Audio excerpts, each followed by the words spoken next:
काठ के करजवा पापा बनौले बानी, हमके बिसरले बानी हो।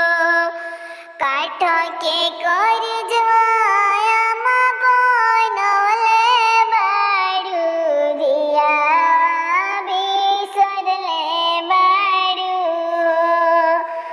हरदम तू तो छाती लगाई पोसलू, अब काहे तेजतारू हो।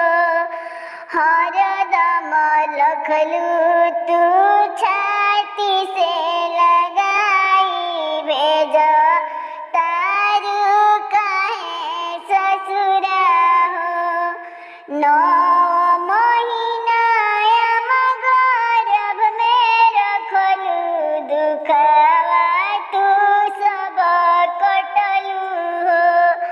9 महीना गर्भ में रखलू, दुखवा तू सब कटलू हो। दूधवा पियाई अम्मा धिया पोसलू, अब काहे दुश्मन भइलू हो। दूधवा पियाई अम्मा धिया पोसलू, अब काहे दुश्मन भइलू हो। हरदम रखलू माई छाती से लगाई, अब काहे बिसर तारू हो।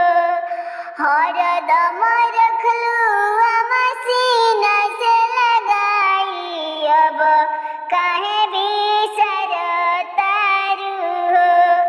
माई बाप हमारे भौजाई छुट्टी है, अब कैसे दूर जाइब हो।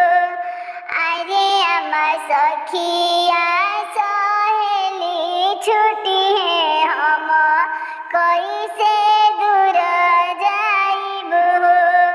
दोसरा दुआरिया अम्मा भेजी दिहलू, हमारा के तेजी दिहलू हो। जवना घरवा अम्मा तू रखलू हो, घरवा सुन कइलू हो।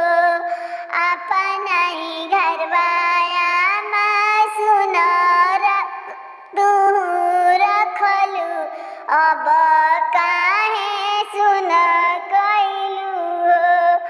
अंगुरी पकड़ अम्मा चल के सिखवलू, अब दूर देश भेजलू हो।